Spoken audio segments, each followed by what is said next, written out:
ఎన్నికల్లో ఆంధ్రప్రదేశ్ ప్రజలు చారిత్రాత్మకమైన తీర్పు ఇచ్చారని పవన్ అన్నారు. వైసీపీ వారు కానీ వైఎస్ జగన్ కానీ వ్యక్తిగతంగా తనకు శత్రువులు కాదన్నారు. ప్రజలకిచ్చిన ప్రతి మాటను నిలబెట్టుకుంటామన్నారు.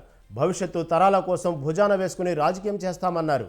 భారతదేశంలో 100కి 100% గెలిచిన పార్టీ జనసేన అన్నారు.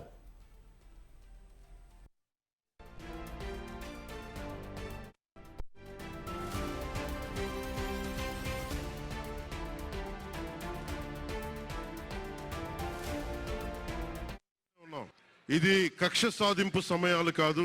5 కోట్ల మంది ప్రజల కోసం పనిచేసే సమయం ఇది. 5 కోట్ల మంది పైచులకు ఆంధ్రప్రదేశ్ విభజన జరిగినప్పటి నుంచి ఈ రోజు దాకా మనం నలుగుతూనే ఉన్నాం. ఆ రోజులు అయిపోయినాయి, ఆ చీకటి రోజులు అయిపోయినాయి. ప్రతి ఒక్కరం బాధ్యతతోటి భవిష్యత్తు తరాల కోసం బాధ్యతని భుజాల మీద వేసుకుని చాలా బాధ్యతాయుతంగా జవాబుదారీతనంతో కూడిన రాజకీయ ప్రభుత్వం, రాజకీయ మనకి ఆలోచన విధానం ఉంటుంది.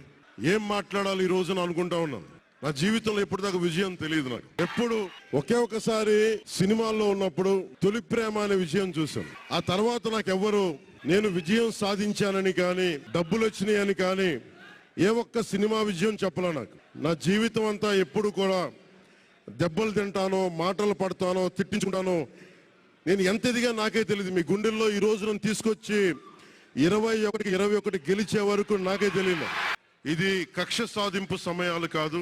5 కోట్ల మంది ప్రజల కోసం పనిచేసే